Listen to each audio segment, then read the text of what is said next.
Okay, let's talk about burnout. What burnout sometimes is used as a synonym for is just being tired, being exhausted, needing a break. But what burnout actually is, your brain is now in shutdown. Like people that have experienced burnout know about it because they can barely get out of bed, or they sit at a computer staring at it and they can't squeeze out any words. The well has run dry. It's a wall that you hit and it's not cute. It's rife. It is rife. And yeah, it's happening so much. And I feel like Black women are especially susceptible to burnout because so often, one, we're working from a deficit of, am I good enough? Let me prove myself. Let me overly prove myself. Working twice as hard for half of as much, that whole mindset. And then domestic duties, coming from Afro-Caribbean household, a lot of the time the women are really holding the bulk of the domestic duties. Not all the time, but I'd say majority of the time. I think that's fair. In terms of the cooking and the cleaning and the organising and the mental labour and who the children come to, if there's children involved, all of that is pressure. Then the weight of society's perception of you and you being acutely aware of that and therefore doing what you can to counteract that is a lot of mental work. It's a lot.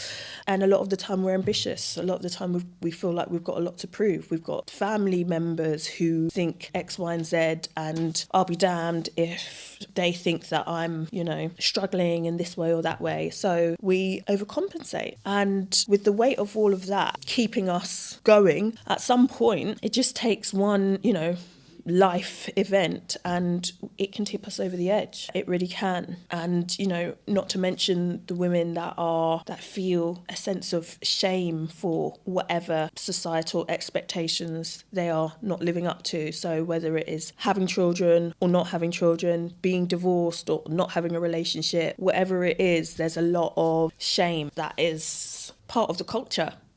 Because there's a way to do things. There's a proper way to do things. And if you're outside of that, you are shamed. And it's very hard to just sidestep those emotions. So when I'm talking about burnout, it's horrible when you see it. And especially if you don't have the support to help you through it. I see a lot of women taking lower paid jobs that are less stressful. I see a lot of women take a career break, but then that forms part of their identity and they never surpass that point unless they get the support that is actually effective. And that's why, for me, somatic therapy is the only way. Because here's the thing, talking therapy as Black women, part of the Black experience is that mask that we put on as naturally as we brush our teeth.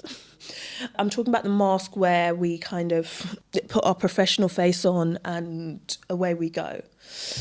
So in a normal talking therapy situation, sometimes we can just keep it surface because that's what we're used to doing. You're not going to get in my business and I don't really know you like that, so we're not going to go all the way back there. Meanwhile, you're, razzle-dazzling them with this. I'm going to talk about this, but actually the issue's over here, but let's keep it here.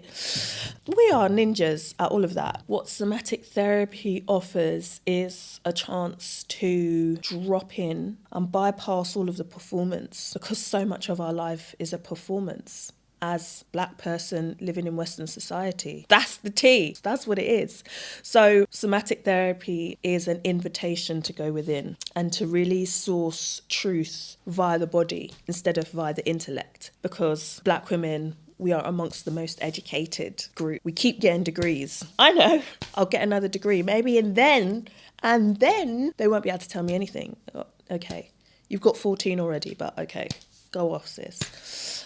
Somatic therapy as an antidote to burnout is transformative because it offers the chance to really dissect some of the schemas, some of the ways that we view the world, and to process some of the feelings, thoughts that keep us running 100 miles an hour. And that is really the shift that needs to happen, because otherwise we're continually running from whatever we're running from. I don't want to feel like I'm not enough, so I'm just going to work and get more degrees until I finally feel like I'm enough, without actually addressing the issue of I've never felt good enough.